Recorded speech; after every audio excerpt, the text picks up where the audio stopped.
بڑے بڑے فقیروں کو مالدار ہوتے دیکھا، بڑے بڑے مالداروں کو فقیر ہوتے دیکھا.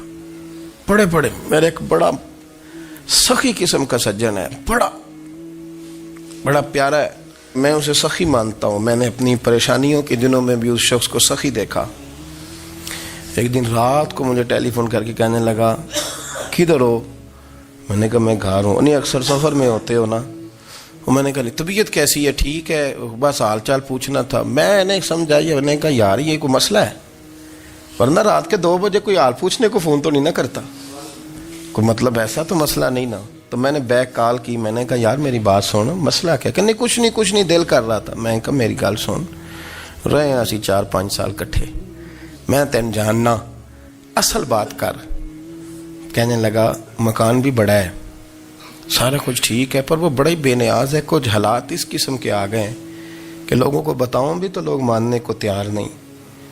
زیادہ نہیں، مجھے نا تھوڑے سے پیسوں کی ضرورت ہے، کوئی 15-20 ہزار اگر مل جائیں میری ضرورت. آپ یقین کریں میں روتا رہا ساری رات. میں نے کہا مہربانہ تیرا کس طرح کرانگے، اس سے لے کے زمانہ استعمال کرتا تھا، پر بے پرواہی ویخ نہ سجڑ دی، جتھے کسے دی پیش نہ جاوے انہیں تاجہ والے در در رولے تے منگتیاں تخت بٹھاوے. سجنا کسے نو کارا مل دئی، کوئی کعبیوں خالی آوے. واللہ خیر الرازقین، وقت تو دائیں بائیں نہ جا، رزق تو تجھے میں دوں گا، میں ہوں بہتر رزق دینے والا. بڑے بڑے بادشاہ، بڑے بڑے شہنشاہ، بڑے بڑے لوگ، ہاتھوں میں کاسے، فقیریاں. ام ربیعہ کہا کرتی تھیں، بڑی نیک اور صالح خاتون تھیں. وہ کہتی ہیں کہ میں نا بڑے امیر آدمی کی بیوی تھی، اپنے شوہر کے ساتھ چھت پہ بیٹھی تھی تو نیچے فقیر مانگنے والا آیا. اس نے بڑے درد سے صدا کی تو میں نے اپنے شوہر سے کہا کچھ دے دیں. کہا دفع کر، ان لوگوں نے دھندا بنایا ہوا ہے. کہتی میں میکے سے بھی بڑا مال لے کے آئی تھی، میرے ماں باپ بڑے امیر تھے تو میں نے نا چوری اپنے خامہ سے نظر بچا کے باتھ روم جانے کے بہانے گئی اور نیچے جا کے 5 دینار میں نے اس فقیر کی ہتھیلی پہ رکھے. کہتے اس نے 5 دینار دیکھے، پھر میری طرف دیکھا تو میں نے اس کی آنکھوں میں آنسو چمکتے دیکھے. کہنے لگے بی بی رب تیرا بھلا کرے، میں 3 دنوں کا بھوکا ہوں. کہ وہ چلا گیا. میں گھر آ گئی، جب باہر آئی تو میرا شوہر کہنے لگا تو اتنی اب اتنی تو تیز ہو گئی ہے اور تو اتنی خود مختار ہو گئی ہے، میرے بغیر پوچھے مال خرچ کرے گی، جا تجھے 3 طلاقیں. کہتی میں بالدار اور وزادار باپ کی بیٹی تھی، طلاق لے کے گھر آئی تو میرا باپ ٹوٹ گیا، چارپائی پہ چلا گیا. اوہو یہ کیا بن گیا؟ کہتی بڑی تکلیف رہی. 1-2 سال کے بعد میرے ابا نے میری شادی کر دی. اب جس شوہر کے پاس گئی وہ بڑا نیک تھا، پرہیزگار تھا، اللہ نے بہترین صلہ دیا.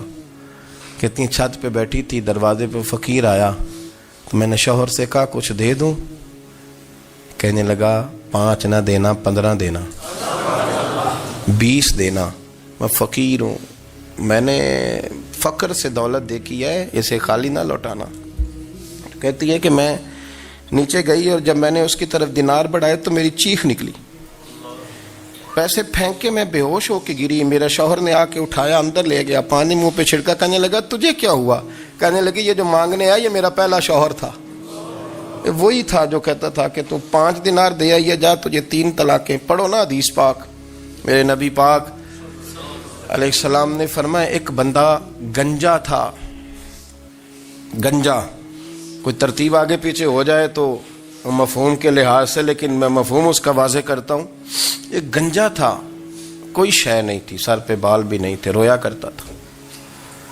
اللہ تعالیٰ نے فرشتے کو بھیجا، تجھے کیا چاہیے؟ تو کہنے لگا بال آ جائیں اور تھوڑا مال آ جائے.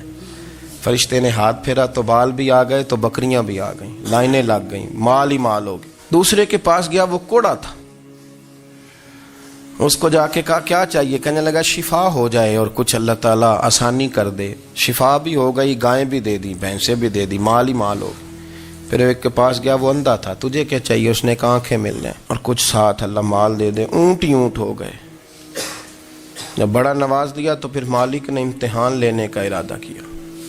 یاری تیری سونا ہے پر آزمائشاں بھی تیریاں اگ، آزمائشاں تیریاں، صحیح کہہ رہا ہوں، آزمائشاں تیریاں، یاری تیری سونا ہے پر آزمائشاں تیریاں یہ سونا پرکھیا جاوندا ہی پہلو نال لگاں دے لگ.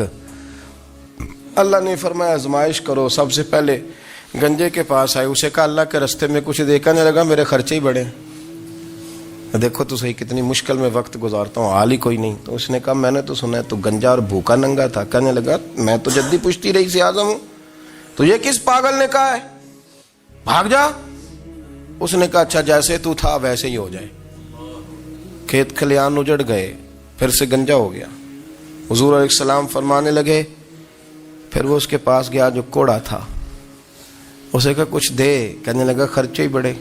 اب پوچھ لیں کسی امیر آدمی سے, کہے گا چکی کے نیچے ہاتھ ہے میرا, میرے سے زیادہ تو اب پریشان بندہ ہی کوئی نہیں. کیا بتاؤں آپ کو, اتنا ٹیکس ہے, اتنا جرمانہ ہے, فلانی شے, بڑا کچھ گنواتے ہیں لوگ. اس نے کہا میں نے تو سنا تو پہلے کوڑا تھا. اس نے کہا جا دوڑ جا, میں تو رئیس اعظم ہوں, دادا بھی پردادا بھی اور ساری نسل ہی. اس نے کہا اچھا جیسے تو تھا ویسے ہی ہو جائے. پھر وہ گیا اندھے کے پاس اور جا کے کہا اللہ کے نام پہ کچھ دے. تو کہنے لگا رب کے نام پہ, یہ کھڑے ہیں اونٹ جتنے تیرے دل کرے لے دا.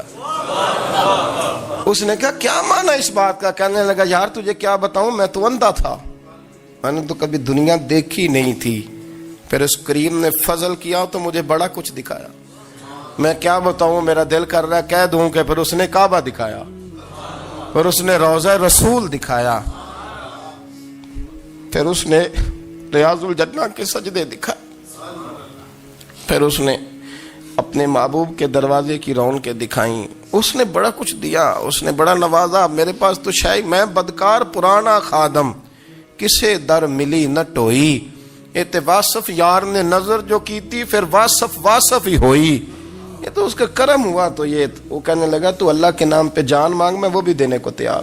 میرے پاس تو شے ہی کوئی نہیں تھی, مجھے تو اپنا پتہ ہے, میں تو کوئی شے نہیں تھا, کچھ نہیں تھا میرے پاس. یہ تو ان کا کرم ہے کہ رخ ان کا ادھر ہے, اور مختصر سی میری کہانی ہے, یہ جو بھی ہے ان کی مہربانی ہے.